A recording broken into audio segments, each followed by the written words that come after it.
From historic Turner Hall in downtown Milwaukee, this is 4th Street Forum, presenting public discussion of issues vital to Milwaukee and Wisconsin.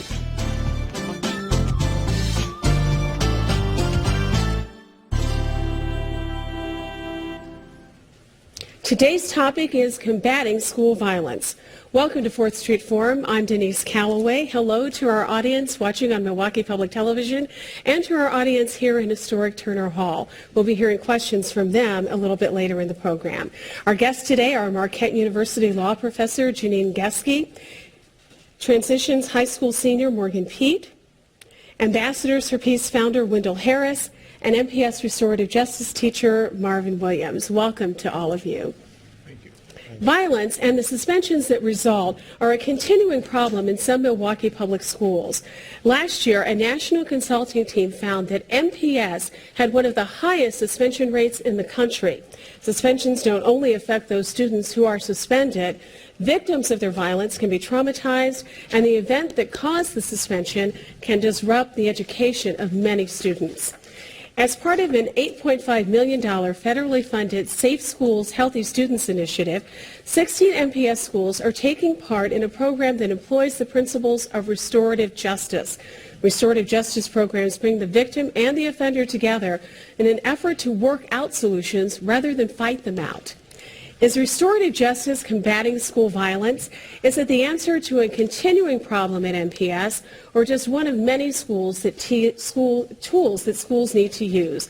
Let's learn more about restorative justice from our guest, and we'll begin with Janine Geske. She is a distinguished professor of law at Marquette University, and she's also the director of the Restorative Justice Institute, which promotes research and dialogue on restorative justice issues.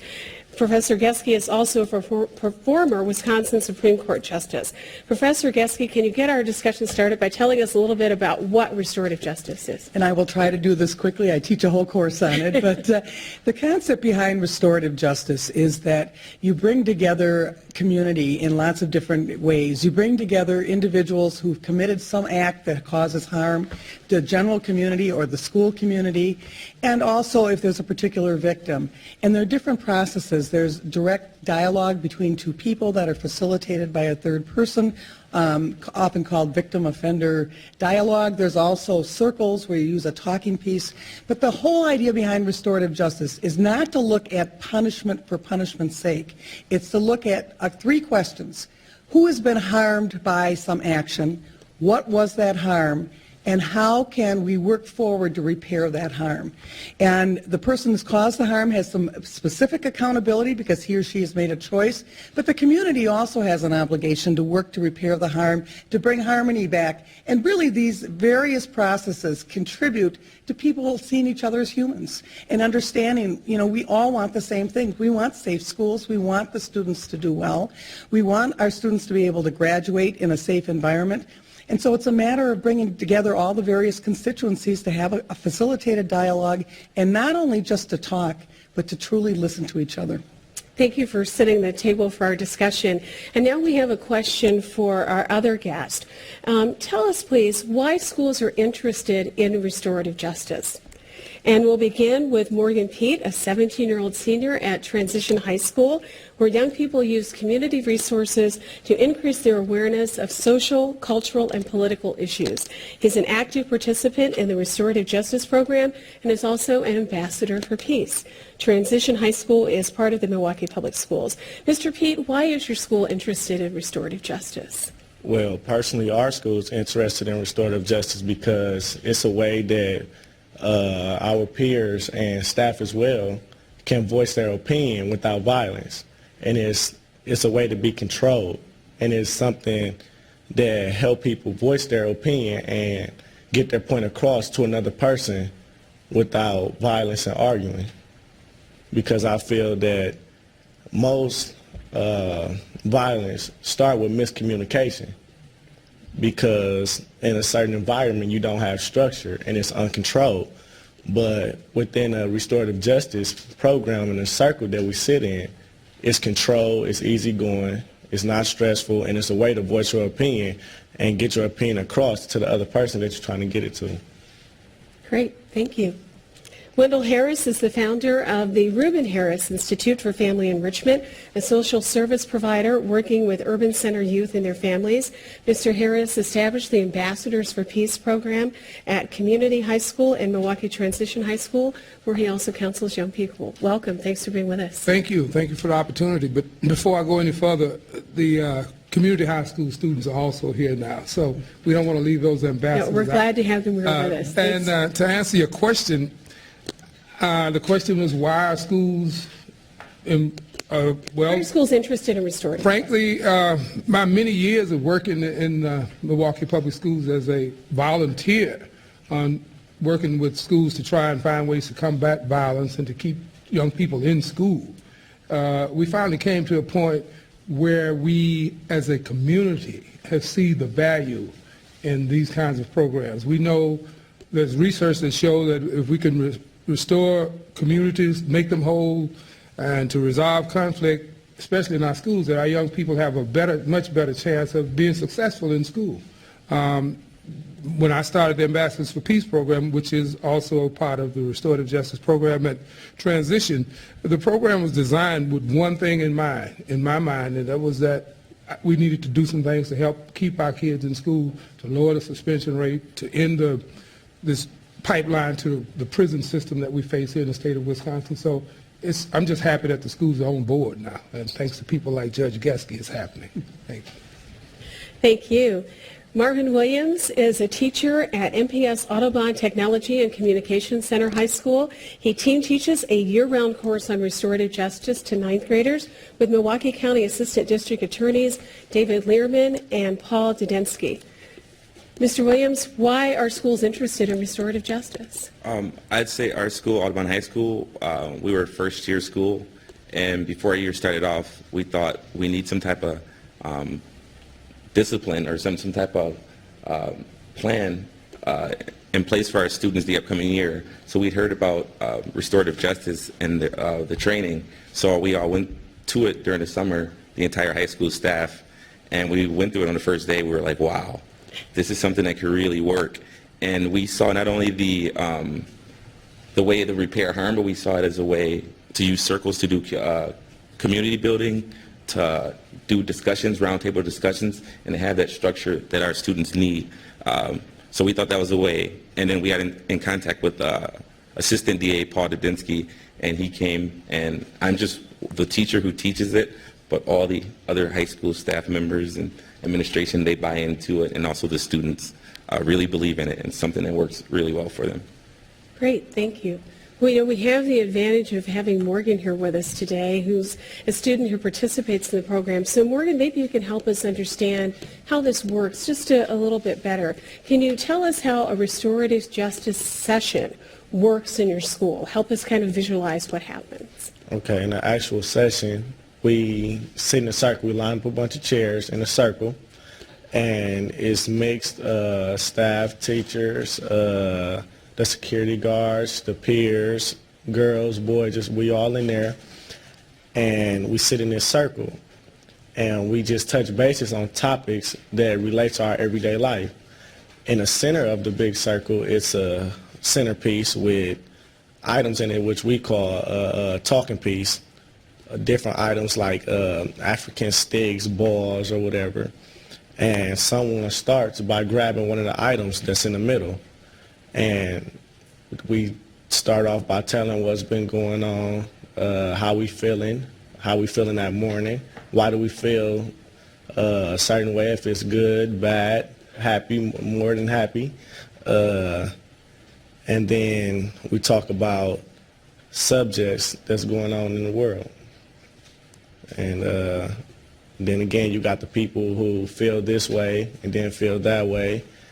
And if you know what I'm saying, want to talk about his opinion, if you don't like his opinion, it's a way to discuss why you like it or why you think that your opinion is, you know what I'm saying, more important. Right.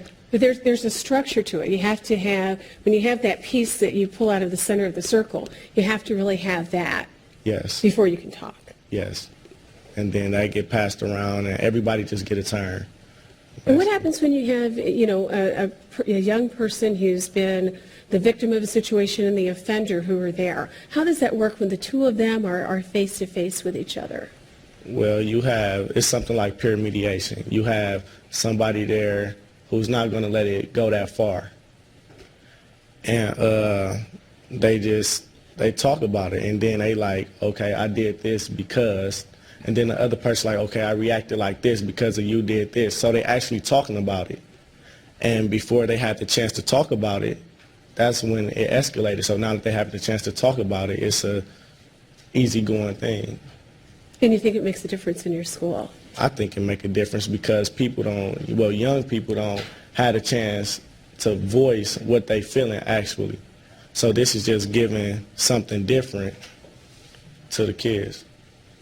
When we take a look at restorative justice, what are some of the different kinds of problems that restorative justice seeks to address? Is it cases where there is serious violence, threats, intimidation? What kinds of things is restorative justice really ideally set up to handle and address? Is that question to? Anybody who'd like to answer. Well, Judge, if you were about to go ahead, you said. Well, all right, I'll just quickly, and then the idea is that it's not meant to address anything. It's a process of dialogue. So you can use it, and I just spent 3 days last week in Columbia Prison, which is a maximum security prison with high-end offenders. People are there for life, and victims and communities. So we facilitate dialogue between family members of homicide victims and the murderers, face-to-face meetings in the prison. And it goes all the way down to dealing with unsportsmanlike behavior in high schools. We've done it. So it can address any problem. The idea is that it promotes dialogue and listening to each other in ways that is countercultural, particularly in our country. What I was about to say is that certainly the Ambassadors for Peace program use the same tools, but coming from a background of, I'm an old group facilitator. We have a whole different mindset, and that's the facilitator facilitates the group and try and direct the discussion to go one way or the other. And that's not the case so much with restorative justice. People have an opportunity to set the stage for the discussion. But when it comes to using these two programs and how I use restorative justice is that there are times when someone has been directly harmed by another person. And there are times when we will try and work out, mediate a conflict between two people to hopefully just alleviate further violence or something of that nature growing into a larger conflict. So that's how we use the tools in the Ambassadors for Peace program. We were brought into the public school system to help young people to develop leadership skills, learning ways to fight and advocate for themselves using the tools of peace as opposed to violence. So that's, the two programs work together. At Audubon High School, we use it for big problems to small problems. There's attendance problems, then the teachers will circle up with that student that's having that problem, and we'll see, does that help the student? If it doesn't, then we'll involve the parent and the student. So we all go around and say, this is what we see, this is how your child is being affected, these are the other people who are being affected. If 2 staff members have disagreements, we circle up as a staff. If 2 students have disagreements, we circle up as a staff, or as staff and students. So we use them for big to small. And we're at the point now in the class that I teach that we're ready to handle minor incident referrals from our middle school. That way it'll free the administration up. So, and it also teaches the students in our restorative justice class the critical thinking and problem solving skills that they will need as adults. Well, I think, as Janine was saying, there's that temptation in our society to always, and I think sometimes particularly in schools, to say, this is what's happened, or, this is the circumstance that's occurred. These are the choices that we have to make decisions about punishment. But this is really about, through dialogue, digging a little bit deeper into what's happened with the idea of making sure that doesn't happen again. That's part of it, and understanding the different perspectives. Somebody, for example, who may be engaging in violent behavior may have been bullied. And so an opportunity really for everybody to speak and listen to truly understand the problem and then say, where do we go from here? And classic punishment may not address it. It may just aggravate the problem. So this is an opportunity for everybody to listen to each other and understand really where everybody's coming from, as was stated earlier by Ruben, and then to move forward in a positive way. I mean, this is used in post post-genocide countries. It's used all over the world, and it's just a method of dialogue facilitated to try to get to a better place and healing. And as you were saying, that dialogue may take place a couple of different ways involving different groups who may have a role in trying to work through what's happened and have a better understanding of it. Yeah, for us, everyone holds everyone else accountable. So for us, it's about accountability.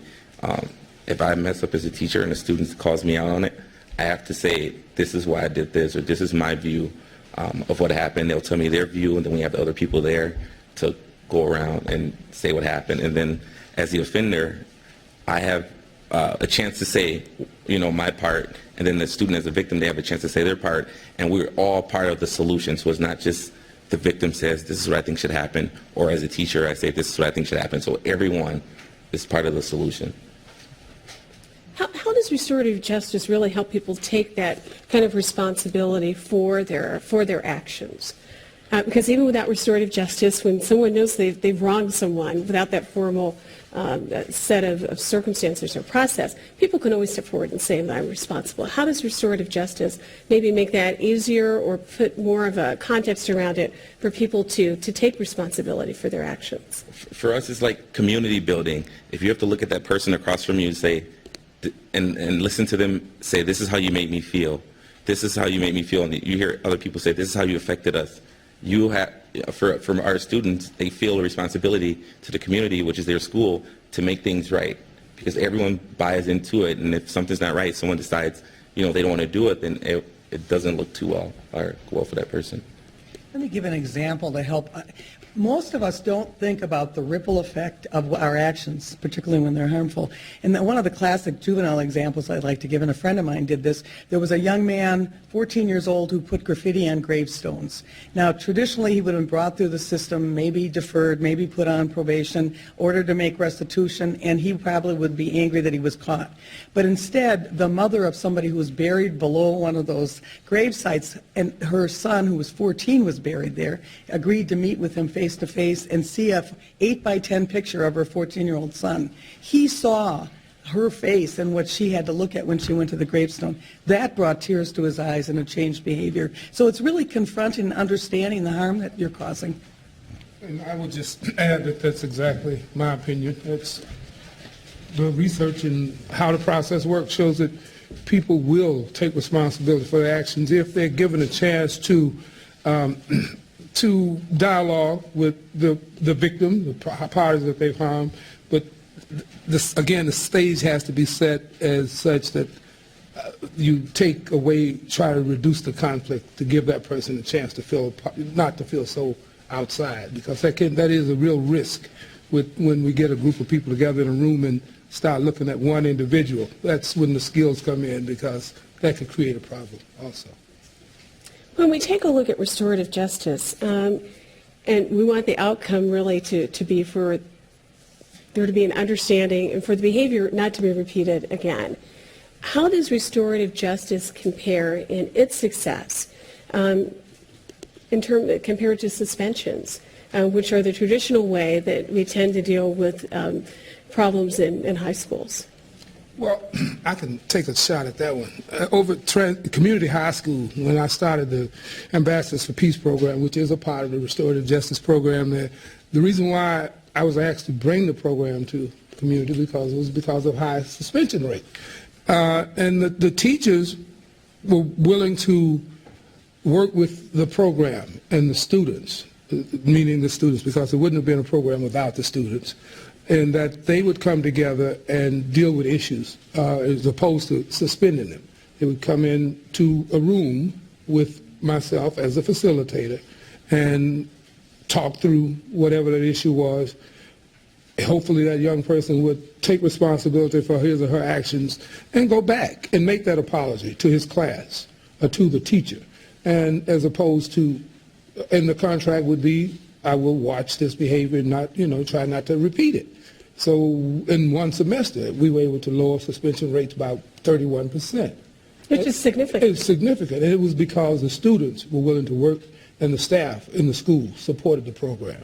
So I think, and I know that's how it restored it's all one, the concepts are all the same. And So that's from my experience how it worked at transition, and I know it's working well at community is working very well at transition because we have our suspension rates are so low. It's unbelievable. 13 days since the school started. Just 13 days, 6 students have been suspended in a whole year. So that's remarkable in itself. And these we use these tools.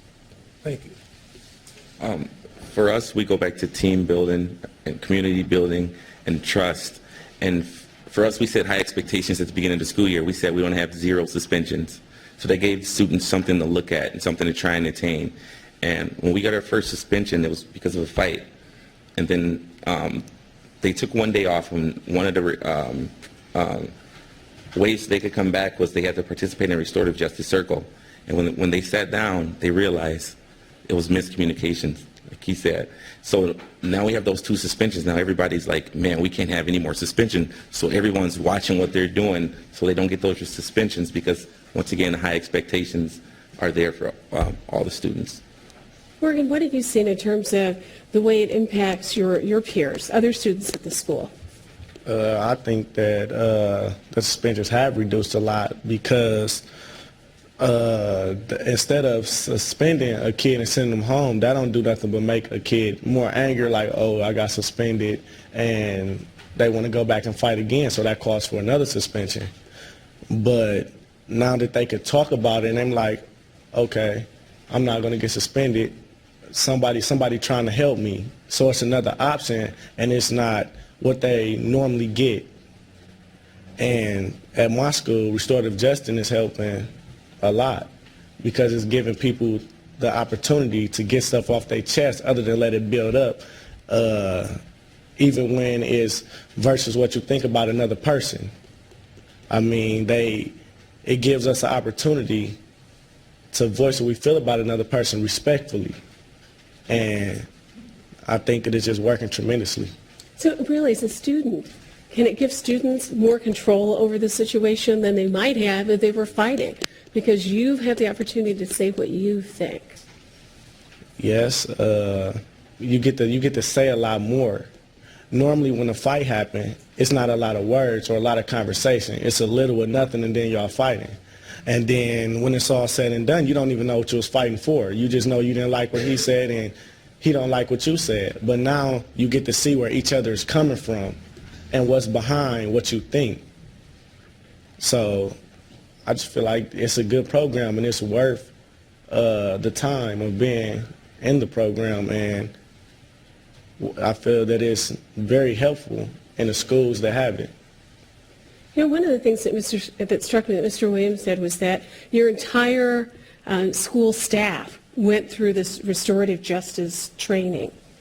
How critical is it that as an entire staff not only go through the training, but really buy into it? Because, you know, for a lot of teachers and administrators, they're used to a situation where a student breaks a rule and there's a punishment. There's discipline that takes place. And this is so very different. How important is it that everybody buy into this as the way that you want to work?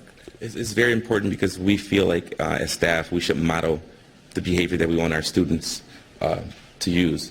And if one staff member doesn't buy in, then the students will see, I don't have to buy in as a student. So we can keep that continuum as staff, and all the students will see they care, they expect us to keep these high standards, they're helping us work to it. They're more likely to follow, and they have been so far. In my experience in all the years that I've been doing this work tells me exactly the same thing, and since the district and the community started to buy into the idea of restorative justice and conflict resolution as a whole, my experience was that I would be invited into some schools to do what we call more or less facilitate a group. And the biggest challenge would be getting staff to buy into maybe a principal's idea. So I think in order for this to for us to benefit from it the way we all know we are now, that we have to have a more concise effort and from the top, saying that these programs are necessary in our public school system. And with that, staff, I believe, will take on that responsibility of accepting. You know, it's always that threat when an outsider come in, and that was always the problem with me, just as a volunteer. But someone have to buy into it and believe in it, and it has to come from the top. It can't happen with one particular teacher who wants to see a program in her school or his school, and if the people who really run the show don't accept it as a part of their culture. So it has to be buy-in. Let me jump in. You know, I think there's a lot of resistance to this concept because it looks like touchy-feely and it's not people taking responsibility. And at least my experience, and I suspect the experience of everybody else up here, is if you can get people to participate in the process, it doesn't take long for them to understand. It's actually harder in the sense that people have to have a level of honesty and trust, and that, you know, when you see the wonderful results that happen from it, people buy in. But it's getting over that initial hurdle of, I'm not going to go there. It sounds like something I don't want to do. Right, because some people may think of it as being naive, that you have to have some kind of punishment so kids will see that there are consequences for their behavior. Yeah, and in fact, kids that often participate, it's harder to do this than simply take the suspension or be slightly disciplined, to be able to be accountable, frankly, to all your classmates and everyone else. It's even to the point of some children be more willing to go out to wells or someplace rather than sitting in a circle and just having other people question their behavior. That's a really big step for people who've never had to be held responsible for their actions. And unfortunately, in our society, many people have not had that. And that's because we oftentimes may equate punishment with being held responsible, but those are two different things. Absolutely two different processes. And you're right. Go right ahead. We have a student who kind of destroyed his laptop, and we had a circle about it. Just to explain to folks, at Audubon, each student gets a laptop, each high school student. Yeah, at Audubon High School, all students have their own laptops, and when they sign out the waiver, we trust them to take it home, bring it back every day. And then one student didn't have his for a couple of weeks, so we had a circle about it, and we asked him, and we can't find it. So we had a circle about it, and his suggestion was that he do community service to replace the laptop. We said, okay, that's fine, but how do you rebuild the trust that was lost from you taking this home? Now we're a little less likely to trust the other students. How do you rebuild that? How can you assure the other students that this was a mistake, this is an accident? So it's like all about accountability and giving that person a chance to say what they thought when they were doing a thing, or the other students who are involved in the circle, is their chance to let their students know, I'm harmed, I'm affected by this because of your actions, and now we have to find out some way to make this better. When we take a look at restorative justice, we've seen that in some schools it has had a significant difference in terms of reducing the number of suspensions. How do we help other schools take a look at restorative justice as an option for them as well? Because clearly it's a real key piece for MPS to begin to reduce suspensions across the board in all schools. How do we help other schools begin to be able to take a look at restorative justice as an option? I'll start it on that. When I talk about my years, many years, I'm talking about 1984 was the first year that I facilitated a group in an MPS school. Got to work with Dr. Ian Harris, who's chair of the Peace Studies Department at the University of Wisconsin. And I was talking with him the other day because I knew I was coming on this program, and I happened to see him at the Keaton Forum, and I asked him, when we did a study back in 1995, he said, we don't remember stuff no more, but that's as close as we could get. And we've come to the conclusion that from 1995 up until just recently, we were fighting for these kinds of programs, using these conflict resolution skills. Well, it wasn't happening. But now Judge Geske and other people who believe in this, people who have authority and power, we have to say to our district and to this community that we need these programs because our children need these programs in order to survive. So I know my time is up. No, you're right, you're fine, go right ahead. So, and it'll have to start with the superintendent, with the community. We have to invest our time and money in this because we cannot continue along the path that we're going now. It just will not work for our community. We will not remain whole. We're already broken, and God forbid where we'll be in another 10 years. And I say that based on these years of working in this particular area. Well, let me put in a plug for our program. The Restorative Justice Initiative at Marquette has an annual conference. We're going to do it on November 11th this year. We're doing it on restorative justice in schools. In fact, the superintendent has agreed to speak at the beginning of the conference. And I think we're bringing an international expert to speak about it because it's happening all over the world. This isn't local. This isn't national. It's happening all over the world. The schools are struggling with this. So I think the answer to this is to have these kinds of forums and opportunity for people to see that this isn't some little program there, but it's really a new way of doing business that can make our schools safer. Is part of it also helping folks see that when restorative justice is in place and it's implemented properly, suspensions not only fall, but it's an opportunity for the environment in the school to change, so learning can also increase. Change the culture.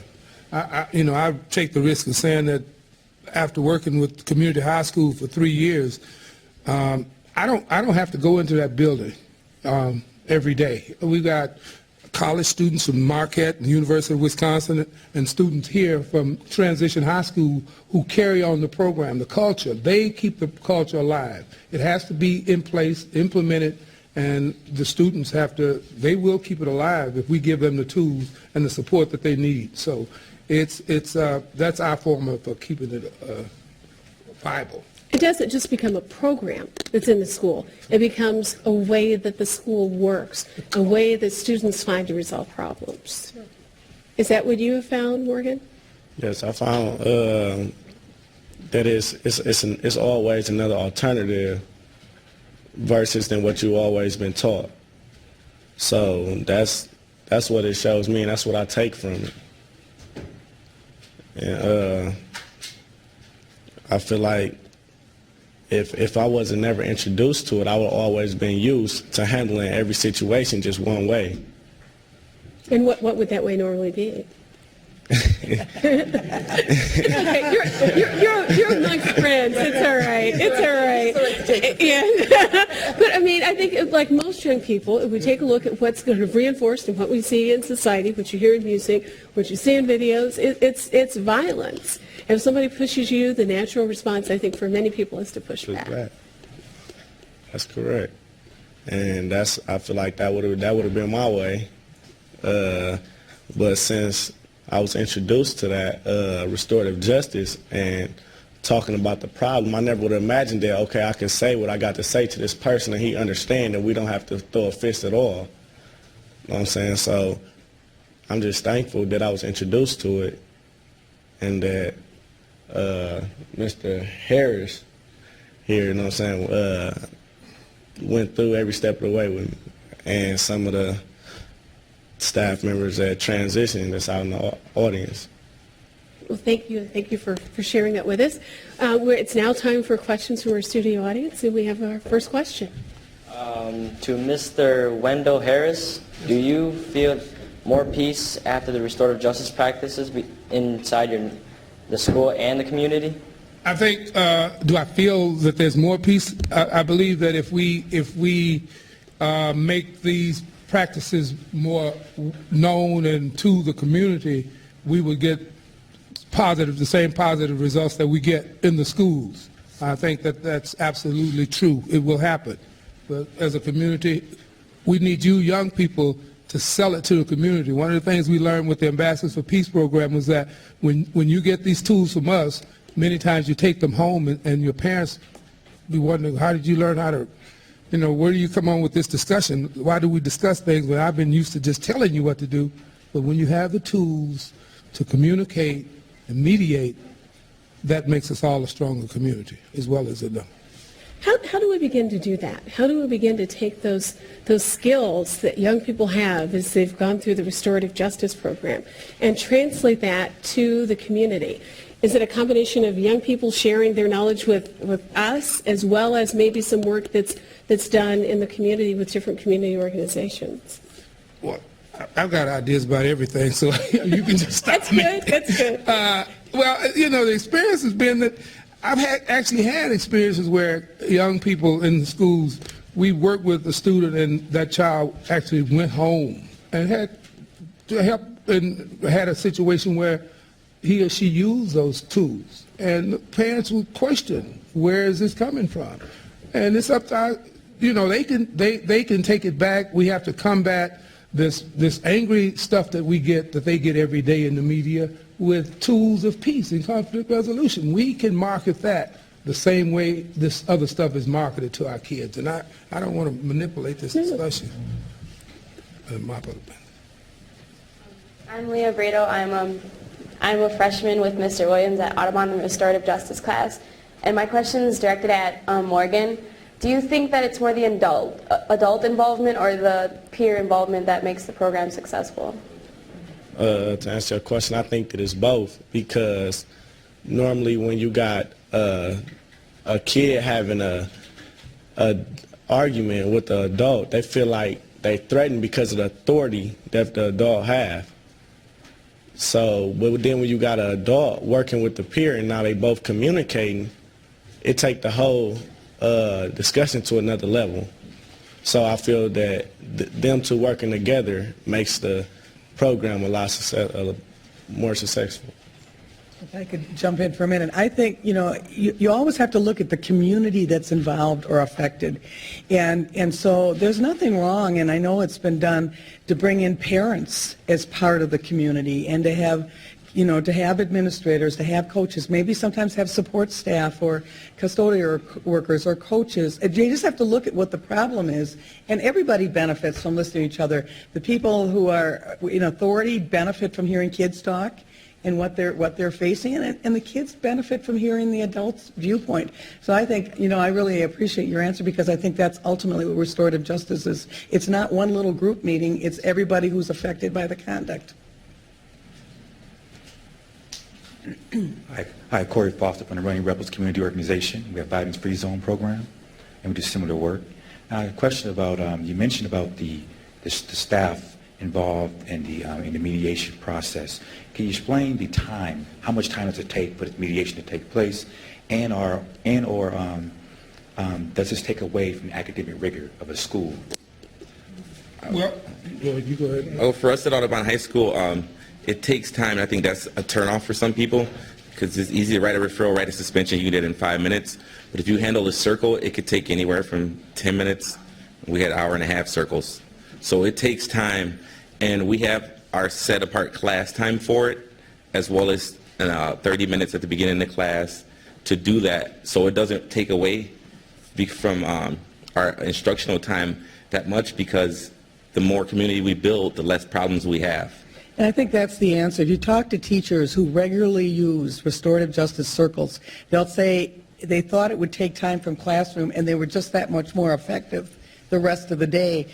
Kids come to school with all sorts of issues of whether it's violence at home or things happening to them, and if they can check in with each other in the morning and everybody kind of can support each other, it's much more effective in the long run. The same thing was a problem. You've got a bullying problem going on in the classroom or something else going on, that problem only grows and interferes more with education, and the sooner you can deal with it, the sooner you can be a more effective teacher. So I think people generally believe it actually helps the rigor and education of the school.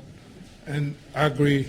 It takes away, if you get two people, in the case of you mentioned mediation as just directly, if you take two people out of a classroom, two people that's disrupting the whole process of education, there's a good chance that the other 20 people in the room will get what they came for. And certainly if you got two people disrupting this process, no one gets anything. It's just a lose-lose situation. But when you look at a mediation, you don't really want to put a time frame on that, because you need to get to a point where people can work together. So you may have to come back tomorrow. That's the way this stuff works. And Mr. Williams, when you all went through the training at Audubon as a staff, how long did that training take for you? It was 2.5 days, 7 hours per day in the summertime. So yeah, and I've given up many lunch and prep periods for circles, hour-and-a-half total, given it up more than 10, 15 times this year. And I'm willing to do that, because it works. So yeah, 2.5 days. Great. We have another question. Yeah, just a quick question. Hi, my name is Lynette McNeely, and I'm part of the Legal Redress Program for the Waukesha NAACP. And I've taken the restorative justice training classes because, as you know, Ms. Geske, I'm a fan. I think it's a very good way of resolving disputes.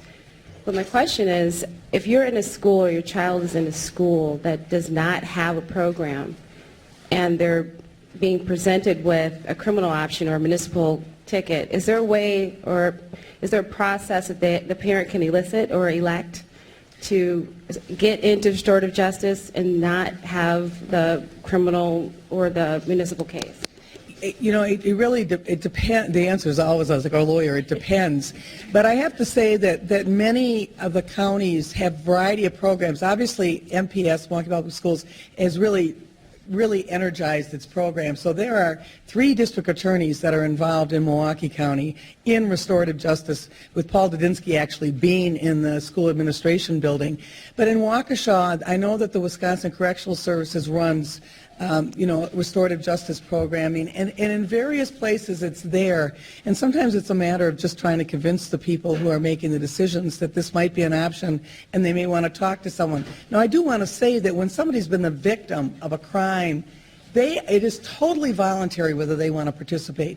No victim should ever be asked to participate in a program that they don't want to, because all we're doing is re-victimizing them. So it has to be a voluntary process, but there are other ways of community conferencing and other options that can be used and are being used all over the country. So it's going there. It's just a little more slow than we would like, but we're getting there, I think. The Public Defender's Office is they actually work with judges that send people to Wendell Harris and Associates to as a deferment from jail. They go through a particular program and look at those issues and deal with their responsibility. In many cases, young people they defer from being locked away. So that's the relationship that we have with the Public Defender's Office. I'll also add, it's also the offender. The offender has to be a willing participant in the circle for it to work out. So not just the victim, the victor, and the offender, because we don't want to make anyone, force anyone to do something that they're not comfortable with. So. And I would assume as part of that, the offender also has to see that this is not just a way for them to get out of something. It's a way to begin to resolve issues. Exactly. That's it. I'm Shelby Parrish. I'm with the Running Rebels Violence Free Zone. I actually work at Marshall High School campus. And the question I had, it sounds like the restorative justice piece is more of a, after we have a victim, do you do anything as far as intervention or prevention prior? Can a student come, if they feel they're going to have a problem that day, come prior to something happen and just call an impromptu peace circle or something like that? Great question. We have students coming to us all the time. All of our students know if they have a problem, come see us. And the 20 students in my restorative justice class, if they hear anything, oh, he said this or she said that, they bring it to the teacher's attention, and then anonymously we call this person to the side. Do you have a problem? We'll circle up with this person. They'll say yes or maybe or a little. Anything other than no for us is yes. So we do a lot of intervention, and maybe in the last 2 weeks, we've had about 3 circles that could have easily been fights anywhere else because we got the he say, she say before and got it all out, and it was just a miscommunication. So yes, there's a lot of intervention or before. Some schools do it, there are teachers that do it every day. It's a check-in in the morning, just to see how everybody's doing. And the other thing is, it can deal with problems of the group. So the kids are having problems with the neighbors, so it doesn't have to be a victim. It can be any kind of issue that's coming up, or it can just be a chance to communicate with each other. And listen, when you think of the school shootings and things that happen, how many times do you hear there are all these kids that thought something was going to happen? But there was no forum or opportunity for people to kind of put it out there and say, I'm concerned about the level of violence in this school, and to have people kind of really have a dialogue about it. And so, it does no good to say, well, we all knew it would happen sooner or later, and no one having come forward and told people. It really seems that when you've got a school that really knows that restorative justice is an option for it to address issues, it's really empowering the students to use those tools, not just when they may be sitting in the community circles, but any point in time where they hear something or they're concerned about something in the school. A couple of days ago, we had a student, the students were outside of my door, and one of them had a problem, and I heard one of the other students say to the other, it's okay if you think you have a problem, call a circle. Everyone does it, we won't look at you any differently because that's what everyone does, so it's like what they expect. They hold each other accountable. They expect each other to make the right decision, call the circle. And in my experience has been that with some students who I've built a level of trust with, they have come to me and said, Mr. Harris, something is going down today. And it's been some times when some serious things were set to go down. But it's about that relationship building and building that level of trust. And that's a time-consuming process. I'm Latrell Barnett, and I have a question, Audubon High School. Are there any cases where suspension is the only way to solve a problem caused in school? I'd say yes, there are, but there should also be a restorative justice circle after the suspension to get to the root of the problem.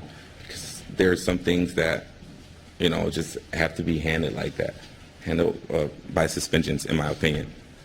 Right, so if there's an egregious enough act that's taken place, you got to have a suspension. Right. Then come back and have the circle afterwards if both people are willing to do that. Restorative Justice does not mean that there are not consequences, and whether it's in a criminal case that you don't go to jail, but it's not just that. And if that's part of the accountability, it may have to be part of it. It's not like in the Monopoly game where you have the get out of jail free card. You don't say, I'll do restorative justice instead of this. Do you think that it also really helps to avoid further problems that when that student comes back to school, if there's a restorative justice piece that's there, and does the student need to know about that before he or she is suspended? I would absolutely say it would help to avoid further problems. Get back to what Morgan keeps saying, that if people have a chance to talk through their issues, there's a good chance that they can move forward and go on in a productive way. So it just, some stuff just makes sense. I'll just put it that way and move on. Well, and a kid who's suspended may come back and say, I've missed 3 days of school. I'm nervous about it. And other people can kind of rally and support that person so that you don't have an ongoing problem. And it can really happen within that circle. Right. Derek Rogers, I'm the principal of Transition High School, and my question is sort of to address Mr. Parrish. Mr. Harris, the question is for you. Would you agree that some of the wraparound around restorative justice would be helping young people to be educated as part of their curriculum, some of the origins of violence in society? Because we all recognize that our babies didn't kind of come out of the womb violent, that this all didn't happen in a vacuum. And to get our young people to understand some of the origins of violence in society and how that umbrella affects their choices and their values. Absolutely, Mr. Rogers. I agree that it's absolutely vital that our young people understand the origins of violence that they face more than us old folks today in our society. And that gets back to looking at what's going on around them in this underworld economy that so many of them only see as their option for survival. We, as a community, we have to be honest about our part and accept some of our failures because it's not all their fault. And until we can accept our responsibility, it's going to be a hard sell to get our young people to buy into these ideas because they're smart enough to know that there's some things that we did not do and that we're not doing that puts them in harm's way. So, yes, Mr. Rogers. My name is Dave Yang, and I'm from Audubon. And this question is for Morgan. Was there a time where other students, because since you're a senior from school, was there a time where there would be students who are saying that restorative justice is lame or it won't work? No one know, if it ever happened? Yeah, it depends. Like, you got people who saying that peace is lame all over the world. You got people who making music videos like, okay, go shoot him, this type of stuff.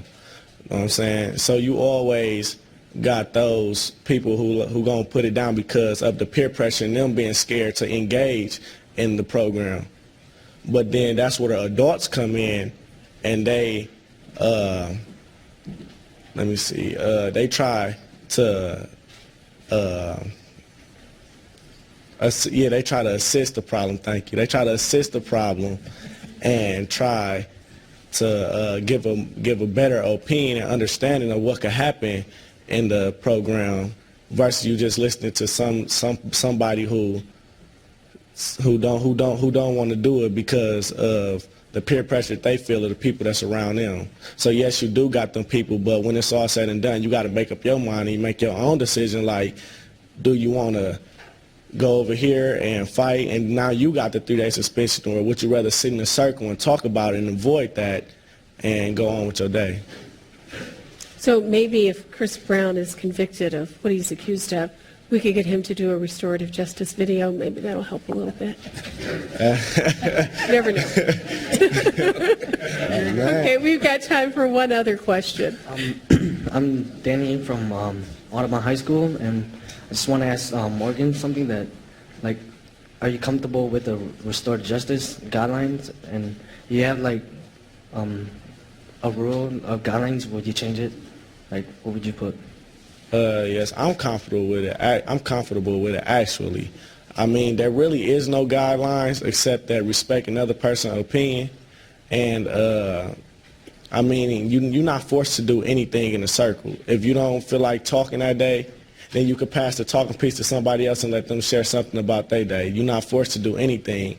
But if you feel that it's worth the few words that you got to say can make your day go a lot better, then you might go ahead and do that. But there really isn't no guidelines except respecting other people's opinion. Morgan, I don't want to put you on the spot, but what do you think that you have learned? What's the one thing that you think you've learned from being part of the restorative justice program? That's easy. That's communicating better.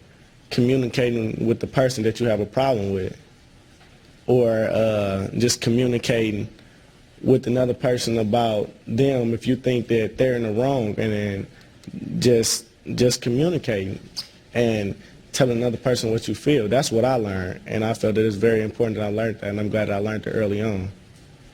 Great. Well, thank you, and thank you for sharing that with us. As we wrap up our discussion today, I'd like to ask each of our panelists to respond to one final question, and that is, what is the greatest role that restorative justice can play in restoring order to our schools? And we're going to start with Mr. Williams and then end with Justice Geske. All right, I'd like to say thank you first for everyone for having us here at Audubon High School. But I think restorative justice could play a leadership role because if students are getting positive publicity in the newspapers and on TV, then that'll let them know that, like my student said, is nothing to be ashamed about to call a circle. So if we could have more positive examples like this one, we were in a newspaper a couple weeks ago, so things like that, just for other schools to see that it actually works. When I talk about restorative justice, I'll keep going back to the Ambassadors for Peace program, and that has to do with this age and how long I've been doing all this stuff. Before it was called restorative justice, it was just peer conflict resolution mediation. And it'll work if we make it available to our young people. And that's why the reason why I'm so happy to be here on this panel with Judge Geske is that it took people like Judge Geske in the district attorney's office to bring this to the forefront in our community. I try and sell the idea to students that I work with that they can be ambassadors for peace anywhere in the world, resolving conflict. There's a great need for people to work in this area, and so we can just sell it to our community and our schools from that language. Morgan, what do you think? What's the greatest role that restorative justice can play? I think that the greatest role that restorative justice can play in our schools is that it plays alternative. It's something that you could use otherwise. And I just think that with that being another option and that you being comfortable with doing it, then that's a fine role to play. Great. Thank you. Janine, you have the last word on this. How can restorative justice play a role in restoring order? Well, I also want to thank the organizers of this event for putting this on, and I'm very honored to be on this panel. The two educators who are really toiling in the fields and doing such great things, but I think we ought to put Exhibit A on Morgan here.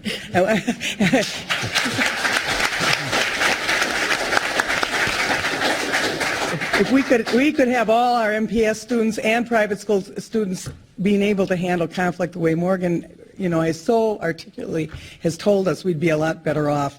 I think what it does is it creates communication, as Morgan said. It creates a peaceful environment, and everybody can get back to the business of educating students so that they can go out and be contributing members and live in a violence-free community. And so, the whole world needs a circle. That's what I think. So I just want to thank everybody for putting on this program. Great. Well, and thank you for being here, as well as to our other panelists. We really appreciate your time, your expertise, and your honesty in terms of how restorative justice is working in your schools. So thank you very much.